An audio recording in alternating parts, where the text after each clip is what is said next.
Bonjour à tous. Il y aura une guerre mondiale dans 3 ou 4 mois, vient de déclarer un chef d'État sur le continent européen. Et ça ne fait pas débat? Pas plus que les mesures que vient d'annoncer l'OTAN, pourtant gravissime, qui veut coordonner l'effort de guerre vers la Russie, contre la Russie, nous précipiter vers cette fameuse troisième guerre mondiale. On va décortiquer tout ça dans cette vidéo de manière très concrète. Vous allez apprendre beaucoup de choses parce que ce débat n'existe pas dans ces législatives en France.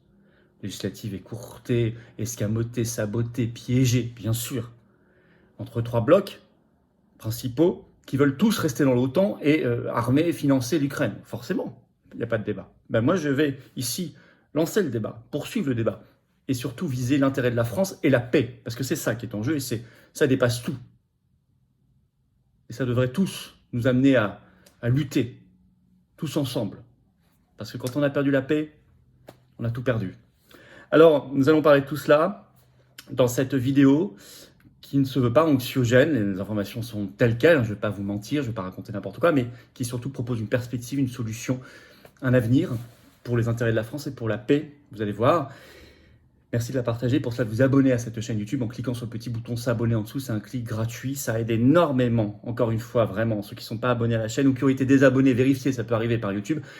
Abonnez-vous, réabonnez-vous, c'est tellement important pour que les vidéos soient plus visibles par tous les internautes qui vont nous découvrir, qui ne nous connaissent pas encore, grâce à votre abonnement, votre petit clic gratuit en dessous, abonnement à la chaîne. Et je vous en remercie d'ores et déjà. Et par ailleurs, ben vous le savez, je vous attends. Voilà, je vous attends aux patriotes. Adhérez ou faire un don, c'est les 2 premiers liens sous la vidéo en description, dès maintenant. Ces liens sont dès maintenant aussi sur les-patriotes.fr, facilement accessibles. Je vous en reparle en fin de vidéo. Mais il faut venir. Là, en ce début de semaine, c'est peut-être la bonne chose, la bonne action à faire, c'est d'adhérer, de réadhérer aux Patriotes ou de faire un don au mouvement pour nous aider à défendre ces belles valeurs de paix notamment, dont les autres ne parlent pas. J'en reparlerai tout à l'heure. Alors, on y va. Pendant ce temps, la course à la Troisième Guerre mondiale s'accélère. Pendant quel temps? Le temps des débats de politique aérie, un peu quand même, des gamelles qui résonnent, de la soupe qui est dégustée, des faux débats, de cette campagne escamotée, piégée, cette grenade dégoupillée, comme dit Macron. Pas de débat en France entre 3 blocs candidats qui veulent tous rester dans l'OTAN et continuer d'armer et de financer l'Ukraine. Pourtant, il y a eu beaucoup de sommets ces derniers temps sur ce sujet de la guerre et beaucoup d'annonces. Notamment, les 13 et 14 juin ont été réunis les ministres de la Défense des pays de l'OTAN, des pays membres de l'OTAN, pour préparer le grand sommet de l'OTAN qui aura lieu en juillet à Washington, qu'on suivra de près bien sûr. Et l'OTAN annonce prendre le pouvoir sur la question ukrainienne. Rien que ça, avec une nouvelle organisation d'ailleurs, une base dédiée en Allemagne notamment. Alors je vais vous lire un extrait.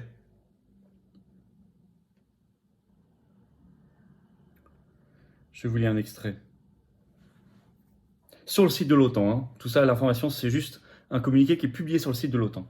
Concernant l'Ukraine, les ministres ont approuvé un plan devant permettre à l'OTAN de piloter la coordination du programme de formation et d'assistance à la sécurité. Les dirigeants des pays de l'OTAN pourront ainsi lancer cette initiative au sommet qui se tiendra à Washington en juillet et renforcer encore le soutien à l'Ukraine pour les années à venir, a déclaré M. Stoltenberg, donc le numéro 1 de l'OTAN, le secrétaire général de l'OTAN. À partir de son commandement basé à Wiesbaden en Allemagne, l'OTAN coordonnera ainsi les offres de formation et d'équipement des alliés. Quelques 700 personnes des pays de l'Alliance et des pays partenaires y seront associées. L'OTAN facilitera également la logistique pour les matériels, apportera son concours au développement à long terme des forces armées ukrainiennes. Stoltenberg, le numéro 1 de l'OTAN, ajoute, je cite, « Aujourd'hui, nous disposerons de 500 000 soldats à un niveau de préparation élevé, soit nettement plus que ce que prévoyait l'objectif fixé au sommet de Madrid en 2022. » Alors, ce qui est sorti, CNN l'explique dans un article du 16 juin, le titre « L'OTAN finalisera un accord donnant à l'Alliance un plus grand contrôle sur l'aide militaire à l'Ukraine ».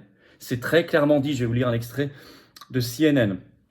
Un responsable de la défense américain, un diplomate européen, ont ajouté que l'effort aura son siège social à Wiesbaden en Allemagne et tombera sous le commandement de l'OTAN, dirigé par un général 3 étoiles, chargé du commandement suprême des Alliés en Europe, le général Chris Cavoli, américain, qui est également le chef du commandement européen américain.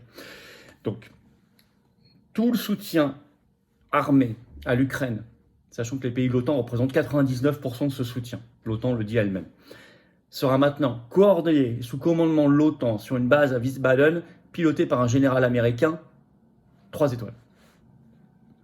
Je cite toujours, Jens Stoltenberg a proposé que les alliés au sein de l'OTAN fournissent à l'Ukraine un minimum de 40 milliards d'euros par an, aussi longtemps qu'il le faut. Vous avez bien entendu. Ça, c'est sur l'article, c'est dans l'article de CNN. Jens Stoltenberg, le numéro 1 de l'OTAN, je redis, a proposé que les alliés au sein de l'OTAN fournissent à l'Ukraine un minimum de 40 milliards d'euros par an, aussi longtemps qu'il le faut.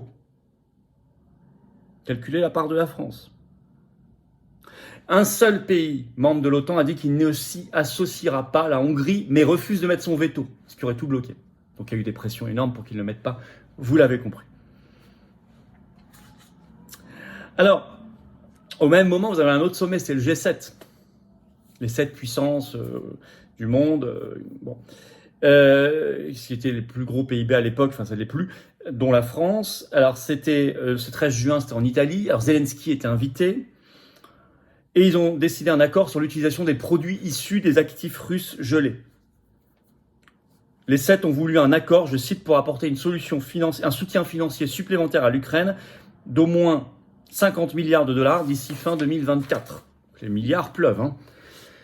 Alors, et en plus, le 13 juin a été annoncé la signature d'un accord de sécurité bilatéral entre les États-Unis et l'Ukraine, celui que la France a signé aussi avec l'Ukraine en février dernier, approuvé par l'Assemblée nationale en mars, souvenez-vous.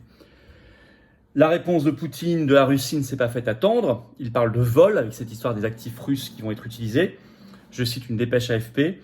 Les pays occidentaux ont gelé une partie des actifs russes et des réserves en devises et désormais ils réfléchissent à une base juridique pour se les approprier définitivement, a déclaré Vladimir Poutine devant les cadres du ministère russe des Affaires étrangères. Même si on enjolive les choses, le vol, ça reste du vol et ça ne restera pas impuni, a-t-il ajouté. Donc une étape supplémentaire dans l'escalade. Refus du plan de paix, par ailleurs, au même moment. En effet, le 14 juin, la Russie a proposé officiellement un plan de paix. La fin des opérations de combat si l'Ukraine prend l'engagement de ne pas adhérer à l'OTAN et retire ses troupes de 4 régions de l'Est, Donetsk, Luhansk, Kherson et Zaporizhia. Immédiatement, Zelensky, il l'a dit lors d'une interview à la télévision italienne pendant le G7 Sky TG24, a immédiatement rejeté ce plan de paix, parlant, je cite, d'un ultimatum à la Hitler. Bon. L'OTAN aussi, mais en fait, donc Zelensky a refusé parce que l'OTAN a refusé, lui a demandé de refuser. En effet, le secrétaire général de l'OTAN, Stoltenberg, a jugé cette offre de préparation à la paix de pas de bonne foi. Et le secrétaire d'État américain à la défense, Lloyd Austin, a déclaré « C'est exactement le genre de comportement que nous ne voulons pas voir ». Alors moi, toute cette séquence m'a rappelé exactement le sommet d'Istanbul de mars 2022, au cours duquel un plan de paix était sur le point d'être signé entre la Russie et l'Ukraine, et l'OTAN a interdit au dernier moment à Zelensky de signer cet accord de paix, et nous y sommes encore. Tout ça, nous l'avions expliqué depuis longtemps, et finalement, l'info était sortie dans The Economist il y a 1 mois et demi, on en avait parlé, reprise par le Figaro en France, et c'était vrai. Donc là, bis repetita. Voilà.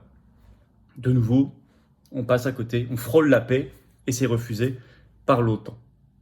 Macron, bien sûr, se place dans ces éléments de langage, depuis la Suisse, depuis un autre sommet, cette fois pour la paix, mais sans la Russie, qui a eu lieu les 15 et 16 juin en Suisse. Il faut s'y retrouver parce qu'il y a beaucoup de sommets en ce moment. Macron déclare « La paix ne peut pas être une capitulation ukrainienne », donc rejet du plan de paix.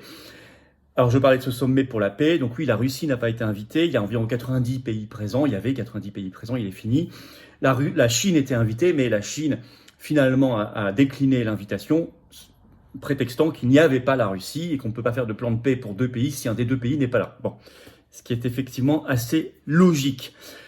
Par ailleurs, provocation lors de ce sommet en Suisse de la part de l'Union européenne qui déclare être tombé sur un accord de principe, je cite, pour débuter dès ce 25 juin les négociations sur l'adhésion de la Moldavie et de l'Ukraine à l'Union européenne, décision qui sera officiellement annoncée normalement le 21 juin. Donc là, on est dans l'ultra-provocation, une précipitation des choses. Au moment où le président serbe crache le morceau, et ça, écoutez bien, il a dit lors d'une interview à un média suisse, Die Welt Woche, le 8 juin. Il s'agit du président serbe Aleksandar Vučić qui déclare, je cite dans cette interview, « Il y aura une guerre mondiale dans 3 ou 4 ans ». Et il ajoute que son pays, la Serbie, est en train, je cite, de vérifier ses stocks d'essence, de farine et de sucre pour s'y préparer. Et je veux dire, on ne rigole pas là. Et ce n'est pas la première alerte. Depuis le 12 juin, vous avez dans le port de la capitale de Cuba, la Havane, un sous-marin russe à propulsion nucléaire, le Kazan, plus une frégate amirale et un pétrolier et un remorqueur russe. En réponse, donc là on est à 150 km des côtes américaines de Floride. Vous avez depuis le 13 juin un sous-marin nucléaire américain également présent. Alors tout le monde dit c'est désarmé, ok, bien sûr. Et ça rappelle Cuba, crise 62. Bon, guerre froide à l'époque, mais ça avait été intelligemment géré et sauvé à la fin, heureusement, par le sang-froid et l'esprit de responsabilité de certains. A-t-on aujourd'hui encore cet esprit de responsabilité et ce sang-froid? J'en doute beaucoup. J'en doute beaucoup. Voilà où nous en sommes dans l'escalade. Alors évidemment, est-ce que vous avez entendu parler de tout ça dans la campagne des législatives? Ça mériterait un débat, non? Mais non, mais il ne peut pas y en avoir. D'abord, elle est beaucoup trop courte, cette campagne, c'est fait exprès.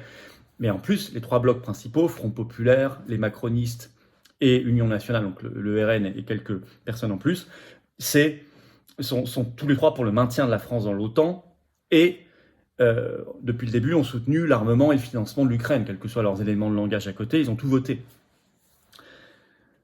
Et là, redisent dans cette campagne législative leur soutien, etc., etc.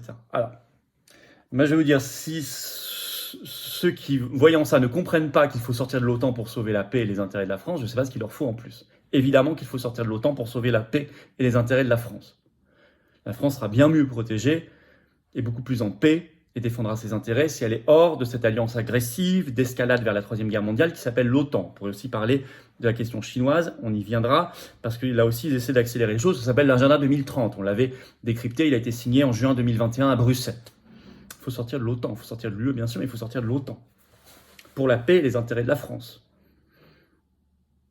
Et faire savoir cette escalade. Merci de partager cette vidéo. Pour cela, de vous abonner à cette chaîne YouTube en cliquant sur s'abonner en dessous. C'est un clic gratuit pour vous. Ou se réabonnez-vous peut-être si YouTube vous a désabonné. C'est très important. J'en appelle vraiment à vous pour le faire, bien évidemment. Et je vous en remercie par avance. Sur les législatives, oui, je vous l'ai dit, les patriotes ne sont pas candidats. On n'a pas de candidat parce qu'il fallait que le bloc souverainiste soit là pour qu'on y aille. Sinon, raisonnablement, on n'est pas candidat. D'autant que c'est beaucoup trop rapide et ce serait beaucoup trop cher. Mais le bloc souverainiste, c'est une construction qui dépasse l'électoral. Et on s'y attelle. Cet esprit de responsabilité, d'action et de rassemblement, c'est le nôtre, c'est celui des patriotes.